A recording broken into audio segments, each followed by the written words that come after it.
Seiring berjalannya waktu, perasaan Jara terhadap Mohan perlahan berubah. Dulu saat pertama kali bertemu, Jara melihat Mohan adalah sosok pria yang sangat menyeramkan dan penuh misteri. Sikap dingin, tatapan tajam, dan aura kelam mengelilinginya membuat Jara memilih menjaga jarak dengan Mohan. Namun semua mulai berubah sejak malam saat Mohan menyelamatkannya dari rumah dia, tempat yang selama ini menjadi tempat penjara bagi Jara di sana. Mohan tidak hanya sekedar menyelamatkan tubuh Jara dari kurungan fisik, tapi juga secara tidak langsung membuka pintu bagi Jara untuk meluapkan beban emosional yang selama ini dipendam, karena sebelumnya Jara tidak bisa meluapkan itu semua. Dalam ketegangan yang membekas, justru muncul rasa aman dan tak terduga. Jara mulai melihat sisi lain dari Mohan, bukan sebagai ancaman, melainkan pelindung. Seseorang yang hadir bukan untuk menghakimi, melainkan memahami. Namun, apa yang Jara rasakan bukan cinta, setidaknya belum. Ia masih menjalin kedekatan dengan Fatah, dan perasaan itu belum berubah. Tapi apa yang membuat Jara begitu terusik bukan sekedar perlakuan Mohan, melainkan sesuatu yang lebih dalam, aroma parfum yang Mohan pakai. Aroma yang begitu familiar, seolah mengingatnya dengan potongan keingatannya masa kecil yang sudah lama hilang dari ingatannya. Potongan itu muncul samar-samar, namun cukup kuat untuk membangkitkan rasa penasaran yang tak bisa ia abaikan begitu saja. Jara mulai bertanya-tanya di dalam hatinya, mungkinkah ini bukan sekedar kebetulan? Mungkinkah Mohan adalah seseorang dari masa lalunya? Seorang kakak tiri yang dulu pernah ia miliki, namun terpisah karena keputusan keluarga dan kebohongan yang tak pernah diungkap. Kecurigaan itu kian menguat saat ia mengingat bahwa ayah kandungnya tidak tahu keberadaannya. Di sini, dengan seluruh kepingan yang mulai cocok satu persatu dengan semuanya, di sini pun sadar Jara jika Mohan adalah bagian dari keluarganya. Tapi di sini Jara juga masih memikirkan semua hal bisa terjadi, karena bisa saja parfum yang Mohan pakai adalah parfum yang sama dengan orang itu. Dan segala kemungkinan masih bisa terjadi di sini.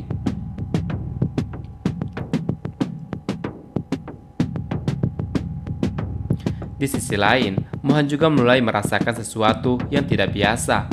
Bukan hanya karena rasa bersalah yang terus menghantui atas apa yang menimpa Raisa, tapi juga karena sikap Jara yang perlahan berubah. Mohan yang biasanya tenang tak banyak bicara, mulai menyadari bahwa Jara bukanlah sosok asing baginya. Ada sesuatu dalam diri gadis itu, tatapannya, cara bicaranya, bahkan kebiasaan-kebiasaan kecil yang terasa begitu familiar. Seolah Mohan pernah mengenalnya jauh sebelum ini semua terjadi. Seiring waktu keanehan itu semakin terasa saat Jara menunjukkan perhatian yang berbeda kepadanya. Bukan semata-mata karena rasa kasihan atau kepedulian biasa, Jara mulai sering berada di dekatnya dan begitu perhatian. Menanyakan kabar, memastikan Mohan tidak sendirian dalam keterpurukan. Bahkan kadang tanpa sadar memberikan dukungan yang tanpa begitu hangat di saat Mohan merasa paling rapuh. Semua perhatian itu tidak membuat Mohan marah, justru membuatnya bingung.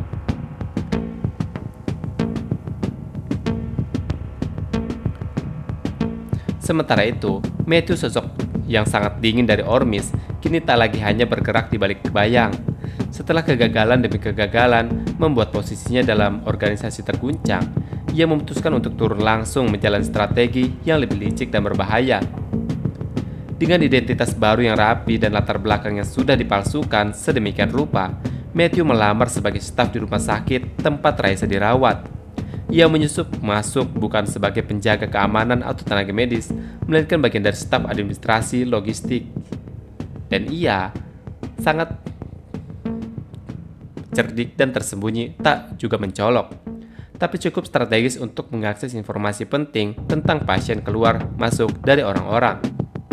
Keberadaan di rumah sakit bukan sekedar untuk melihat keadaan Raisa, tapi juga sebagai langkah yang nyata untuk menekan Mohan. Matthew tahu bahwa Raisa adalah titik rapuh Mohan. Dengan Raisa yang masih dalam perawatan intensif, Matthew memegang kartu mati yang paling berharga. Ia bisa menyakiti tanpa menyentuh, bisa mengancam tanpa suara, dan bisa mengendalikan Mohan hanya dengan satu keputusan, yaitu menyakiti Raisa jika Mohan tetap membangkang. Diam-diam Matthew mulai memantau pergerakan siapa saja yang datang menjenguk Raisa, mencatat jadwal pergantian perawat, dan menyimpan segala celah keamanan yang mungkin bisa ia gunakan sewaktu-waktu. Ia bukan hanya pengawas, ia adalah bom waktu yang kapan saja bisa meledak jika syaratnya tak dipenuhi. Mohan harus bertemu bos besar, yaitu omanya sendiri. Di balik seragam rumah sakit dan wajah yang tampak bersahabat, Matthew menyimpan niat jahat yang siap dijalankan. Dan sayangnya, hanya sedikit orang yang menyadari bahwa sesungguhnya bahaya kini tak lagi menyusup begitu dekat dengan Raisa, dan semuanya kini tergantung pada keputusan Mohan. Sementara itu hati kecil Mohan mulai bertanya-tanya siapa Zara sebenarnya. Mengapa setiap ia menatap wajah Zara, muncul bayangan samar-samar di masa kecilnya. Mohan merasa ada ikatan yang lebih dalam, lebih dari sekedar teman atau lingkaran. Dan seiring Zara menjadi lebih dekat, Mohan pun merasakan kekhawatiran. Bukan hanya karena rahasia masa lalu yang belum terungkap, tapi juga kehadiran Fatah. Mohan sadar Fatah yang sejak awal dekat dengan Zara mulai menunjukkan sikap yang berbeda. Tatapan Fatah yang kerap tak nyaman saat melihat mereka berdua berbicara, seolah membaca ada sesuatu yang tak berkembang di sini. Kesalahpahaman pun muncul. Namun sebagai sahabat, Mohan tidak ingin membuat Fatah merasa cemburu atau terluka. Ia memilih menahan segala keraguan dan rasa penasaran itu muncul karena saat ini semua orang sedang terluka dan tak ingin menjadi penyebab luka lainnya. Memang Fatah mulai merasa ada sesuatu yang mengganggunya. Semula ia berusaha bersikap tenang, berlapang dada atas semua yang terjadi, terutama di tengah situasi yang sangat kacau. Namun semakin hari, hatinya semakin dipenuhi oleh kegelisahan yang sangat sulit ia abaikan begitu saja, terutama soal hubungan antara Zara dan Mohan. Di sini Fatah sudah menanyakan langsung kepada Zara tentang apa yang sebenarnya terjadi. Namun di sini ia tidak bertanya tentang nada marah atau curiga, tapi lebih karena dorongan hati yang resah. Di sini Zara akhirnya menjawab jika ia tidak bisa membohongi rasanya kepada Mohan. Tetapi ia pun tidak bisa memastikan perasaan itu apa. Tidak cinta, tidak juga sekedar kasihan. Zara mengaku hanya merasakan seperti mengenal Mohan sejak lama, namun tidak tahu dari mana semua itu berasal. Jawaban itu justru menambah keraguan dan kekhawatiran dalam diri Fatah. Ia percaya pada Zara, tapi bukan berarti hatinya bisa tenang begitu saja. Sebab Fatah tahu perasaan manusia bisa timbul begitu saja, dan kedekatan yang terlalu intens bisa menumbuhkan benih yang tidak bisa diinginkan. Fatah sangat mencintai Zara, bukan cinta yang muncul karena rasa nyaman sesaat, tapi cinta yang tumbuh dari ketulusan. Dan di sini Fatah tidak ingin nantinya Zara menyimpan rasa cinta kepada Mohan. Sementara itu kedekatan Harry dan Akila semakin tumbuh dalam diam yang penuh makna. Dalam keseharian yang sering mereka habiskan bersama-sama, menyelidiki jejak ormis, menjaga orang-orang yang mereka sayangi, atau hanya sekedar duduk berdiskusi di teras kafe, muncul rasa saling percaya tak bisa dipaksakan. Akila yang biasanya ceroboh, keras kepala, dan tertutup, perlahan mulai membuka pintu hatinya kepada Harry. Dan Harry, yang selama ini menjaga jarak karena tanggung jawab dan bahaya yang mengintai, mulai melihat Akila bukan hanya sebagai sosok yang harus dilindungi, tapi juga seseorang yang sangat penting. Di sini Akila akhirnya memberanikan diri mengungkapkan rahasia yang selama ini ia simpan rapat-rapat. Dengan suara lirih dan mata yang berkaca, ia mengakui kepada Harry bahwa dirinya bukanlah anak kandung dari Mayang. Ia adalah anak pungut. Sebuah kenyataan yang selama ini ia takutkan akan membuat ditolak atau dianggap remeh dan rendah dengan orang lain.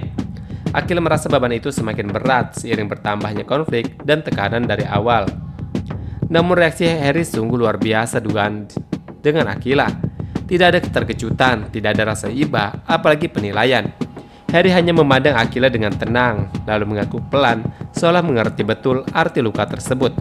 Bagi Harry, seseorang tidak diukur dari siapa yang melahirkannya, tapi dari bagaimana ia menjalani hidup, bertahan dalam keadaan sulit, dan tetap menjadi manusia yang tidak menyerah. Dan Akila, bagi Harry, sudah membuktikan itu semua.